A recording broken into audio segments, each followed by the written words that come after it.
Now, Louis, it's your turn. The floor is yours. Yeah, thank you. Thank you all. First, I'd like to thank the school here and everyone that worked quite hard to get me and my wife in here safely. Thank you, Pedro. It's really an honor for me to be here and to be sharing with you my experience as a patient innovator. I'll just move around and I would like you first to remember this. Count your blessings, because when you count them, you'll see they are as many as the stars above our heads.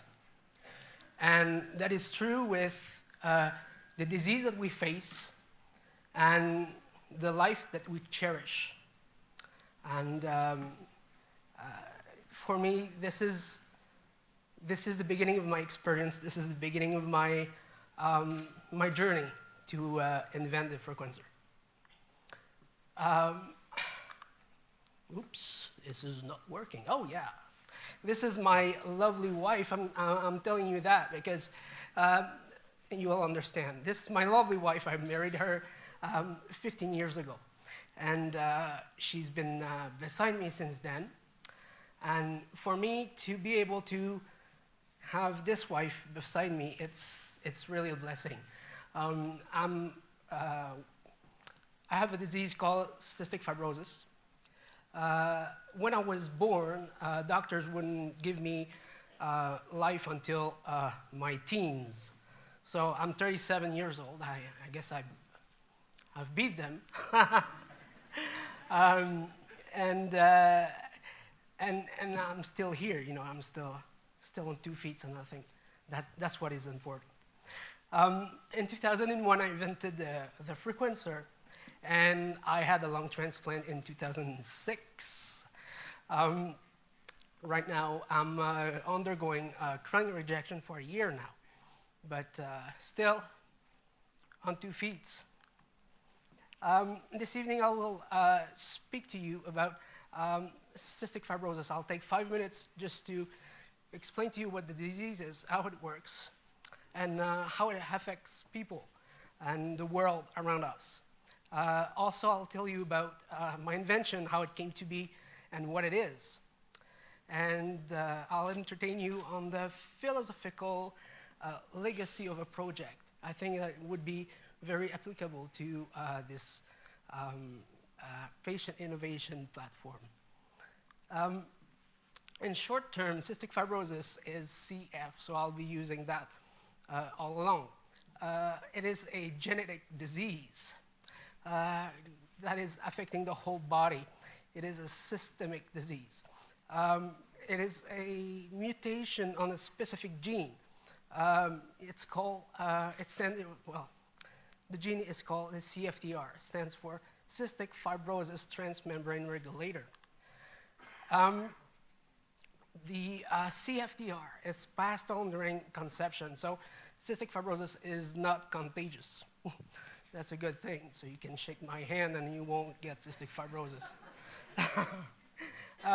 It is passed on during conception, so and it takes 2 copies of the same gene, the bad CFTR gene, to develop cystic fibrosis.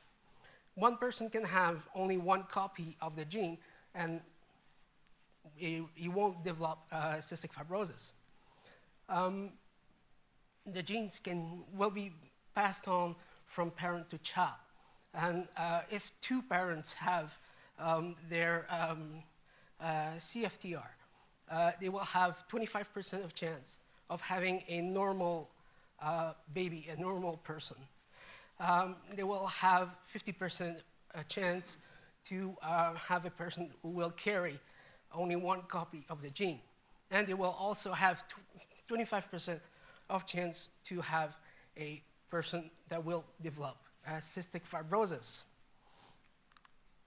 What the CFTR does in the body, it is responsible for the transfer of iron, chloride ion in and out of the cells.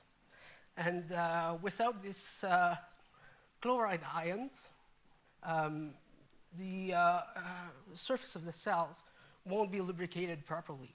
So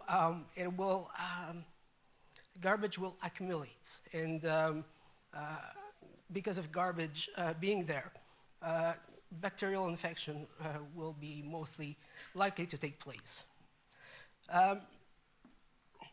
When you have cystic fibrosis, the top priority is to keep good health. And the first organs to be problematic with cystic fibrosis are the lungs. So it is primordial to keep this organ as healthy as possible. And the secret to it is to do daily physiotherapy, also to exercise as much as possible. And patients with cystic fibrosis will have significant excessive coughing. We are prone to pulmonary exacerbation that will require frequent hospitalization. Also, we have to take a daily regimen of pills, ranging from antibiotics to vitamin supplements to digestive enzymes. In the world, there are about 1.5 million people with cystic fibrosis. Where I come from, the ratio is quite a bit higher. It's 1 in every 900 person. Sorry. To treat CF, we have to do chest physiotherapy. That's the clapping. That's the gold standard treatment for chest physiotherapy. It is a series of percussion that on the chest of the patient in different positions to mobilize the secretions out of the lungs. This percussion rate can reach about 6 per second with force up to 60 Newton. If you're a little bit aware of physical, 60 Newton is quite a bit on the chest. So I broke some ribs once or twice, but you know, we still live with it. And we have to do that treatment like once, twice a day, and it can last up to 30 minutes to an hour per treatment. So now, let me tell you a bit about the frequencer, the device I invented. The frequencer is an electroacoustic device used to do chest physiotherapy. It uses sound to induce resonance inside the chest cavity. We know that the natural frequency of the chest is around 40 hertz. So the frequencer achieves such frequency, and oh, thank you very much for the water. Sorry about that. Okay, that's good. Thank you. So it puts the chest into resonance by using the natural frequency of the body. So that's the science a little bit about behind the frequencer. The treatment of the frequencer reaches about 0.7 Newton, so it's 85 times less than the actual clapping. Also, the way that the frequencer delivers the treatment doesn't require a second person, so it gives much more autonomy to the patient. In 2001, I was down with the big flu, and I was frying with fever. And there was these 3 memories that were constantly coming back to my head. It was all I could see and all I could think of. And these 3 memories were, the first one, it was an experiment I did with my godfather when he came for my birthday when I was 8. And we did an air cannon with a piece of plastic and balloon membrane. And we aligned to test our cannon. We aligned our cannon with a candle, and we popped the the, the balloon and the candle blew out. So that's the first memory that was coming back to me. The second memory, I was in conference a bit like that. And I was sitting in front of a loudspeaker that was giving a lot of bass frequency. And the person that was speaking had a very deep voice with a lot of bottom. And every time he was speaking, I would cough like crazy. And every time I was coughing, I was disturbing him from his speech. So he would stop talking and look at me. And then because he had stopped talking, I'd stop coughing. And then because I had stopped coughing, he'd start talking again, and I'd start coughing again. So I had to move out from my seat to let him speak freely. And that was the second memory. I was like, what's going on there? The third memory was about a documentary I watched years ago about the Tacoma Bridge. Maybe famous, maybe you know that. It was constructed in the valley above a river. And every time the wind blew, it induced a vibration in the bridge until the bridge collapsed. So that was these three memories that were constantly coming back, and that's how I got the frequencer.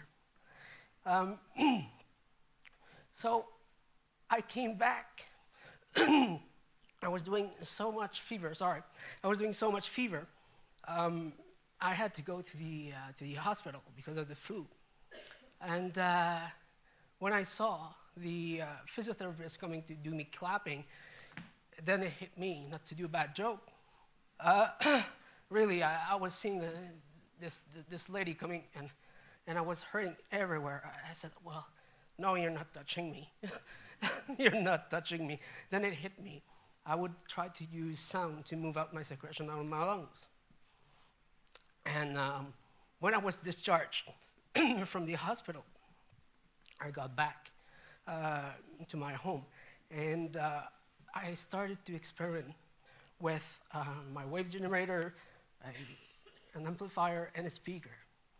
By the way, one thing I didn't say before, I've been passionate about electronics since the age of 8. And that's how I came with all these equipment so fast. This is the first prototype of frequencer. The first treatment I did with this principle, I was moving mucus so much. I had never seen the kind of mucus that was coming out, and it was shaped like a tree, like a branch. It was the consistence of rubber, and I was so impressed. I called my doctor. I said, "Whoa, what's going on?" You know, like I described to him what kind of mucus I had, and he was really amazed. He was amazed because he told me, "This is the kind of mucus we see only in an autopsy." And I was like, "Wow, okay, that was life-saving for me, really, really." I was dislodging this mucus, and I could feel the air coming into my lungs right away. So I pushed on the project, and I did the first frequencer with leftover parts in my lab. So yeah, I'm still, well, during this time, I didn't have my lung transplant. And what I did, I was having this, you know, when you got something, when you got a treatment, and when you know it's life-saving, and you're the first to experiment it, and say, whoa, okay, there are people out there that need that solution. There are people out there that, you know, it can't stay in my basement, because I knew it was life-saving. The treatment I was doing were taking like 30 minutes per treatment. I was using the frequencer like 4 or 5 times a day. And when I got to my transplant, my doctor said, without a frequencer, you wouldn't be alive today. I was moving out 48 times more mucus with the frequencer than with the clapping. So it was really life-saving, you know. When you got a bunch of mucus, you don't breathe right. And when you get it out, then the air comes in. So knowing that, I created a company called Dimetso, standing for Dynamic Medical Solution. We did it with businessmen from Montreal. And we built many versions of the frequencer, from prototype to the real approved device, medical device. We went through governmental procedures for the approbation of UL, FDA, Health Canada, ISO, and such. These are the pain, let me tell you. And we conducted quite a bit of lab testing and clinical trials just to see if it was working not only for me, and it was. This is the latest version of the frequencer as advertised on Dimetso's website. Right now, I'm still using the frequencer to treat my chronic rejection. But my treatments are much more localized and much more quicker to do. I use them about 5 to 10 minutes per treatment, maybe twice or 3 times per week. Now let me entertain you on something that goes beyond our understanding, knowledge, and foreseeing. That is the legacy of a project. I'm looking at that and I'm like, oh, still, you know. I've had handwritten letters, also pictures and emails about families and patients that said to me, thank you for the frequencer, how it saved my life. And to look at that today, you know, this is more than money can buy. And let me tell you, also, we had a TV show in Quebec portraying a family dealing with cystic fibrosis. And the frequencer was used as a prop for it. That is what I call a legacy. The thing that happens without you having to do anything. In the future, I see the patient innovation as a launching platform for projects and ideas similar to the frequencer. I already have many ideas and thoughts that could be applicable through this patient innovation platform. And I'm confident that it will improve life and help people live a better life. And before I leave the stage, I'd like to present to you something, Pedro, as the head of the one that thought about it. Let me present to you this. This is a medal I did for you. Wow. And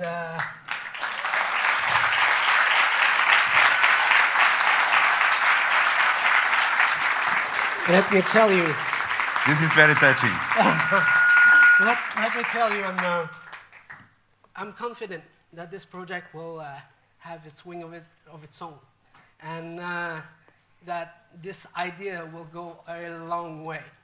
May this be the beacon of a starting point and a step into the right direction. Louis, this is very touching. Thank you. Thank you. Thank you very much. Thank you.